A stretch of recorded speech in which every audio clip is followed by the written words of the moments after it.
Whenever I start to talk about generational change, there's always a voice in my head saying, just stop.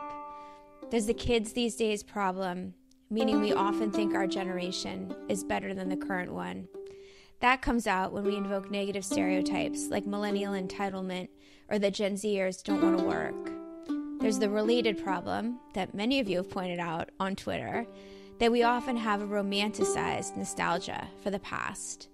And finally, there's the problem of stereotyping some 68 million people, a tendency that would be discouraged under any other circumstance. But at the same time, we can't ignore the fact that we're all shaped, particularly when we're young, by world events, whether that's the Vietnam War, the Great Recession, or the pandemic.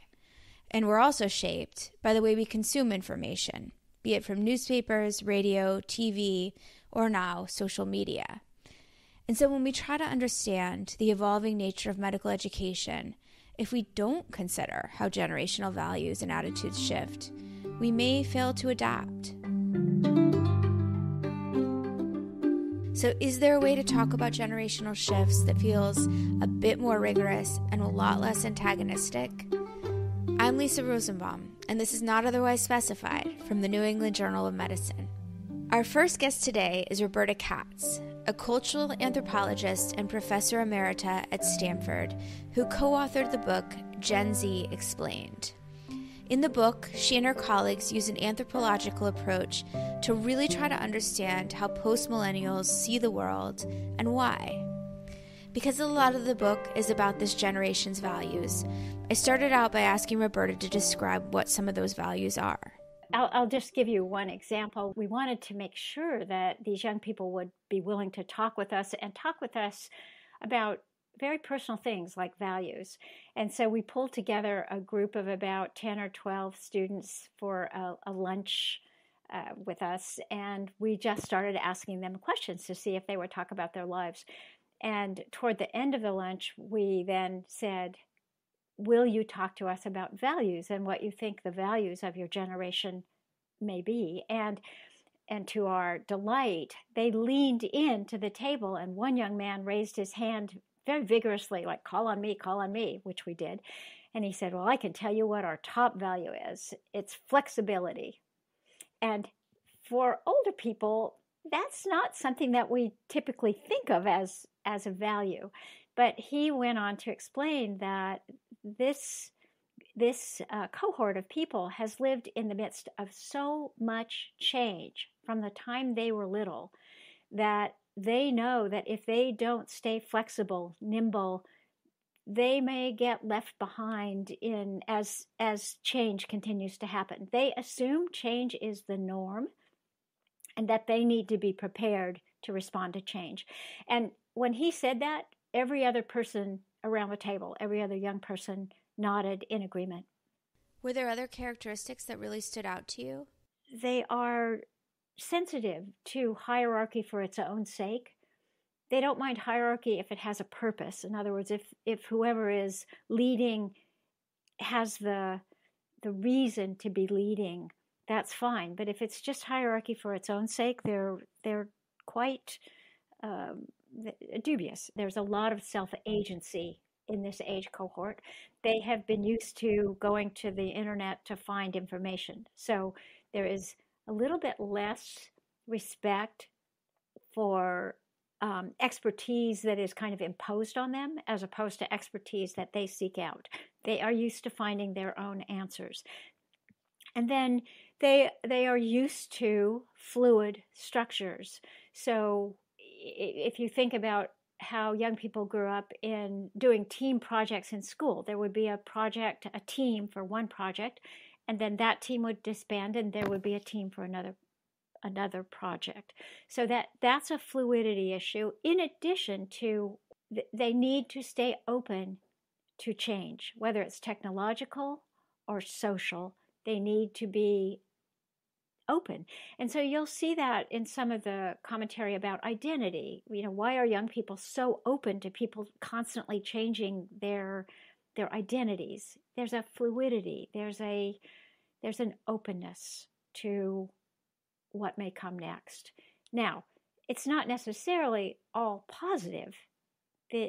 this also can create a sense of insecurity, and we can talk about that. And of course, this is not going to be, it's not going to describe every single person in the generation. Generational research is, by its very nature, generic, general, but it does across the board. It is more of a norm than not. Roberta told me she's often asked to help organizations when they face intergenerational tensions. So I asked her what some of those tensions look like. So the tensions run the gamut, but they are related to what I was talking about. Some will be that new employees are not just willing to fall in line and do what a boss tells them to do. When older generations were entering the workplace, the norm was suck it up. You got to do what they tell you to do. You got to pay your dues. This generation does not necessarily see that is the case. So sometimes they will feel like they know better. And the reality is sometimes they do know a better way to get something done because they are more adept often at using the tools of today. So that can create a frustration where they do have something to contribute, but an older person is going to say, but that's not how we do it here. So that brings in the hierarchy question, that brings in the sense of self-agency, that kind of thing. Another area that has come up in the workplace is about retention. Because people are used to, the Gen Zers are used to change, they're not necessarily displaying the kind of loyalty that older people might have expected from new employees.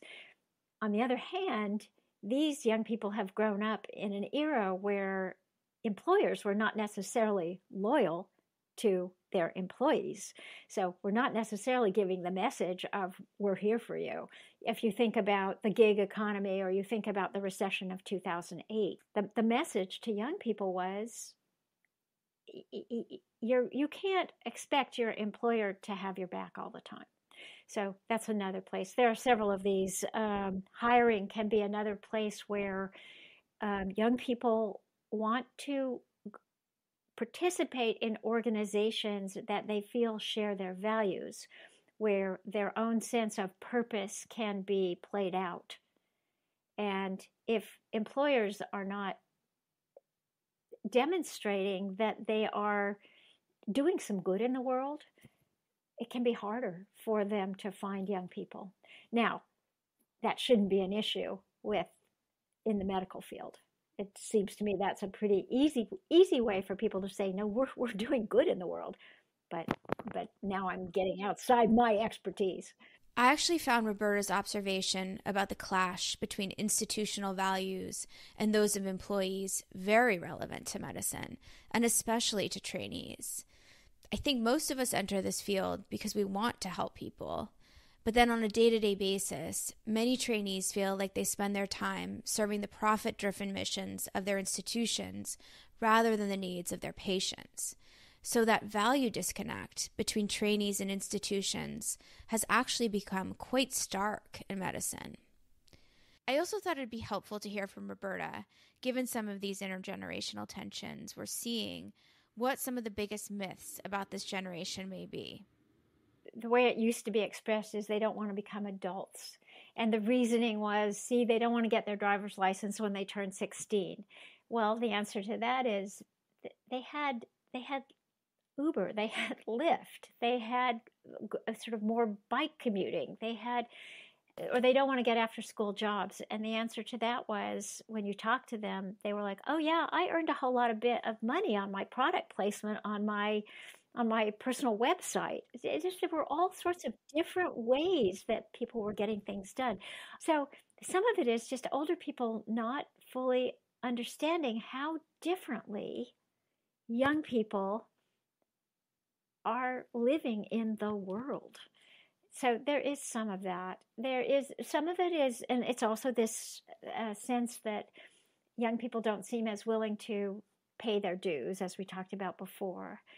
And some of that is true, but some of that is they and this is why I'm such an advocate for cross-generational conversation, sometimes they really do know better ways to get something done, and they should have a hearing. But older people are not necessarily used to giving young people that kind of hearing. They see it as we need to train them how to do things.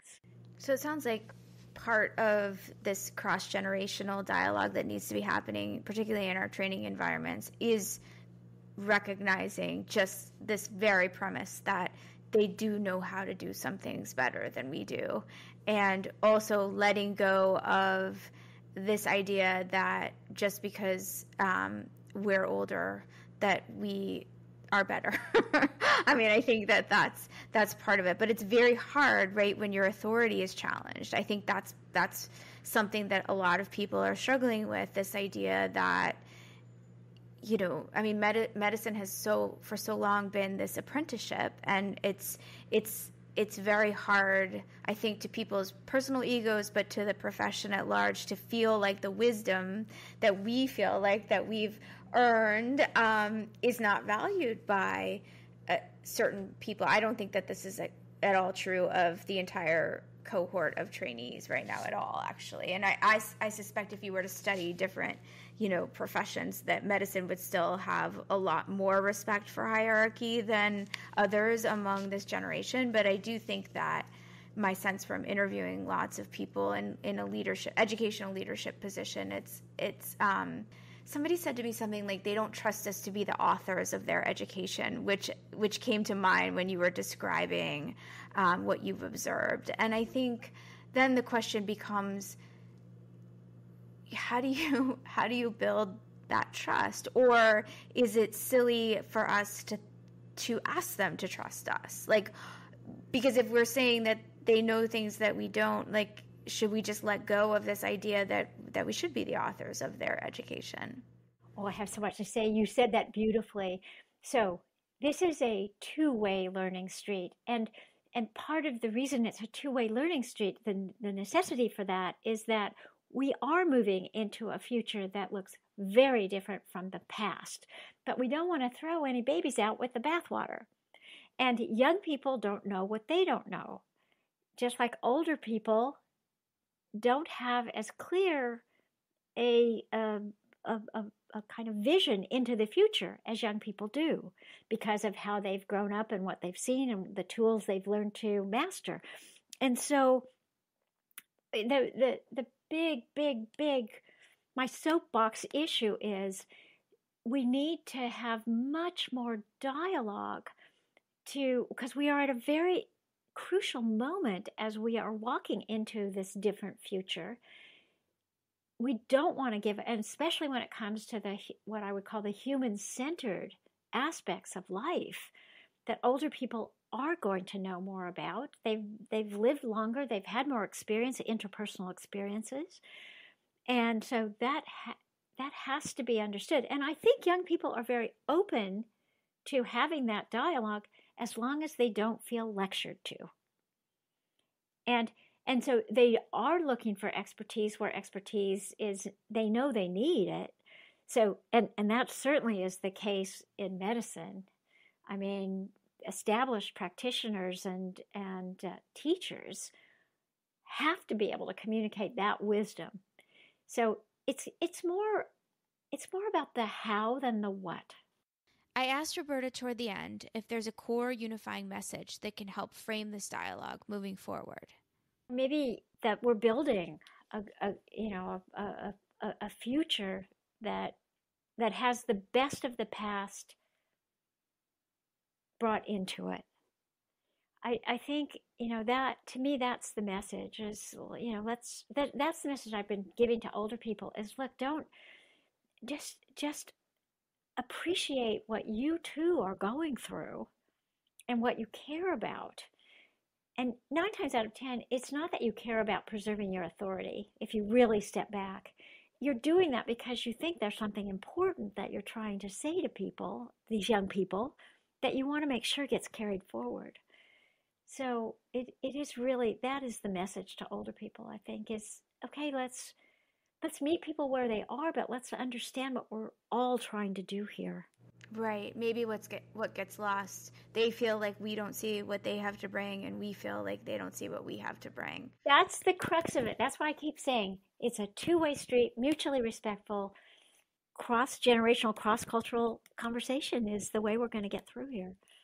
It's just, it's very easy for us to go, well, that's how it always was, so that's how it's going to be, and that's not true anymore. It's not true, and it's not helpful. I mean, I think that was the thing that struck me most as I was writing, because I'm used to writing what I think. And then I'm thinking to myself the whole time, it doesn't matter what I think about the attitudes. Matters. Well, no, but they're like, what I think is not going to shape their values. What matters is that I understand their values and that we adapt our medical training system to those values. So it's not just adapting to them. It's helping them see what is important. But it means for those of us who are older, we have to say, well, why is that important? Right, which is a monumental task. But I think maybe that this dialogue that you're suggesting requires us in the profession to really look hard at our traditions and ask which of those should be carried forward. It's not upon any one individual. It's upon like those of us as a group. And so maybe that's my next writing project. Yeah, I call it first principles. What that we did before is valuable that we don't want to lose in this new context, which is this vast, the new tools and the social changes that the new tools are forcing. Exactly. What do we can't lose? And it's there. And young people will know that. They'll pick up on. In the spirit of advancing this dialogue, especially as we think about how these shifting values are playing out in our training environments, I spoke to our next guest, Dr. Rushan Mark Mabeza. Rushan is an intern in general surgery at the University of California, San Francisco, and given that surgical training is widely understood to be intense, rigorous, and particularly hierarchical, qualities that may clash with shifting generational values, I started out by asking Rushan why he decided to pursue surgery in the first place. I had originally thought I was going to do primary care coming into medical school because that is what most intersected with my commitment to racial justice and health equity and all of that. But then I came into my core clinical rotations, and I remember, let me get surgery out of the way. So it was kind of one of the earlier rotations. And I fell completely in love with the operating room. There was something really beautiful about how the symphony of all the people that are in that, the surgeon, the first assist, the scrub nurse, the circulator, every person that was in that room was functioning to take care of this patient in this way. And it was such a beautiful dance.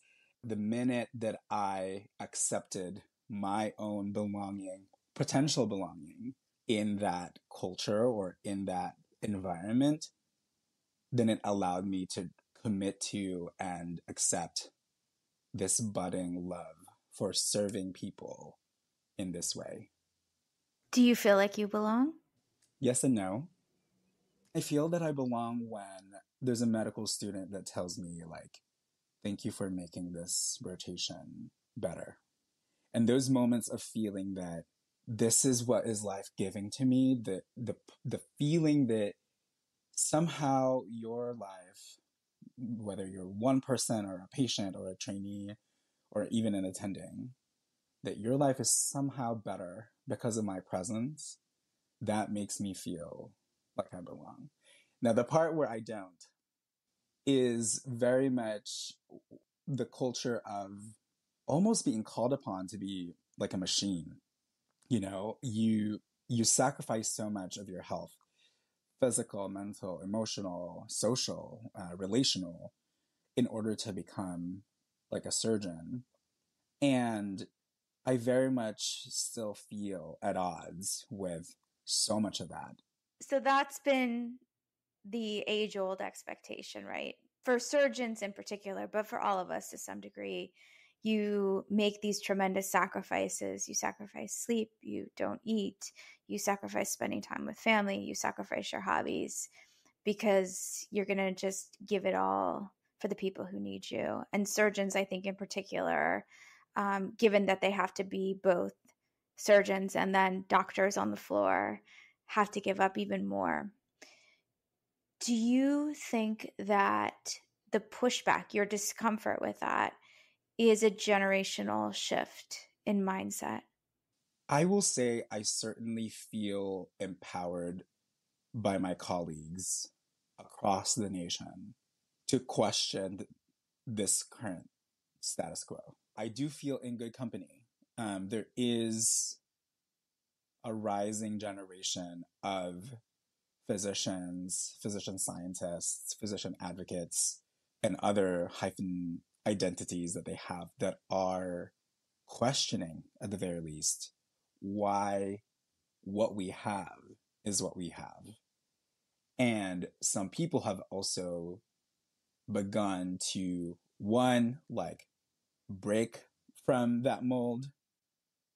Some people who have chosen to, for their own protection, table that conversation until after they've graduated and they're like done with training. And then there are people like myself who I feel is sort of in the middle of that, where I know that in some senses I need to be able to loosely hold this questioning so I can survive the daily demands and the daily expectations and the needs, honestly, of patients and teams. But also knowing that for me to maintain who I am and why I decided to join surgery, I still need to hold it, because that is what makes me me and grounded in the mission that had brought me here in the first place. I think you said something like you feel emboldened by colleagues across the country.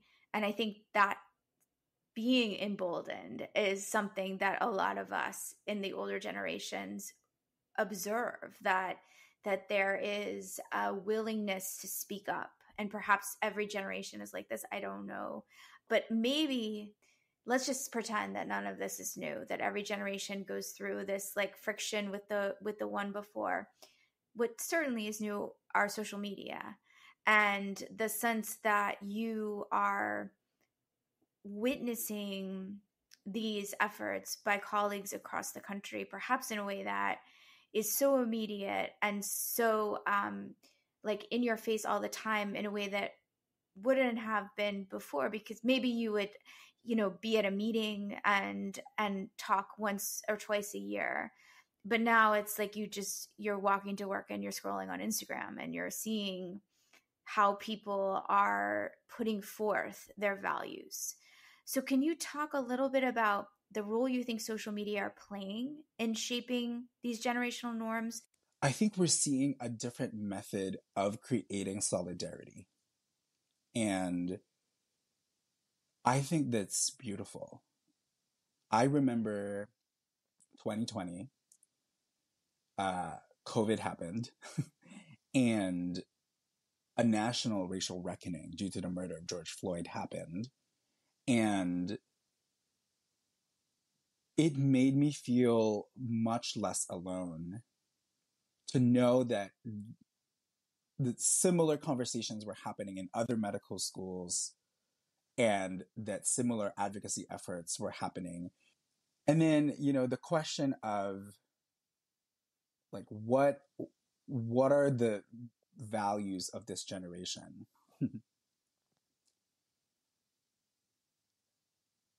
I guess I want to preface everything I'm about to say with I'm an N of one, and I am speaking to what I think have been the most impactful for me, as I've heard and internalized from my colleagues across the country. There is certainly a value, I think, now of reconfiguring what health, equity, and justice look like. There is certainly, especially, after 2020, there was a resurgence of EDI, or equity, diversity, inclusion efforts across the country. And even some of the most sort of old school institutions have begun to talk about it in earnest. But then there are now conversations about what are the limitations of that. What does it actually mean for us to think about health justice that isn't constrained and sometimes even diverted away from the community by these institutionalized, quote unquote, EDI efforts? And so I think there's an ongoing conversation and evolving consciousness regarding what that looks like. Second, I think there is certainly more of this ongoing conversation regarding being a physician as a calling versus as an occupation. And there is real tension there. Because on one hand, seeing being a doctor as a calling is wonderful. And actually, I will go say that I do feel that is my calling. And to me, it is necessary to have that sense of purpose, to be able to keep moving. But then on one hand, it has also served as fertile ground for abusive structures and situations where you are called upon to do work amid such unhealthy contexts and situations. And that is okay because this is your calling. You are going to accept a certain level of abuse, frankly, because this is your calling. I want to talk a little bit more about this idea of exploitation. What are the abusive situations that you're referring to? Are they things that you have heard, that you experienced as a medical student or witnessed? I think so much of the abuse that we speak of is actually structural and not necessarily individualized, if that makes sense. And I guess I want to say this as a means of saying that even as wonderful, kind people participate in a system and a structure, that structure can maintain abusive practices. When you have, for example, 6 interns in one class, like in a general surgery class, and you are covering 6 services altogether, which is normal. If someone were to be sick, or if someone were to have their family have an emergency and they have to step away, I think it isn't always made clear or even made acceptable for that person to just go up and take care of their own personal business, right? And to me, that is a structural issue.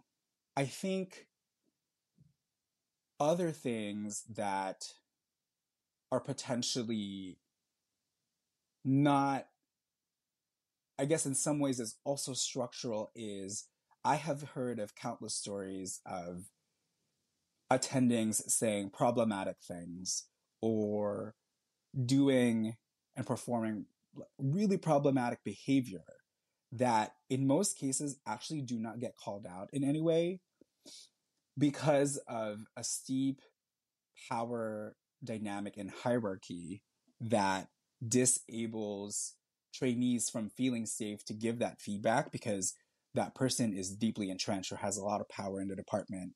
And so they don't necessarily call that out. And two, this feeling of helplessness of, well, I have spoken about this and I have tried to give feedback about this and nothing has happened. That's an aspect.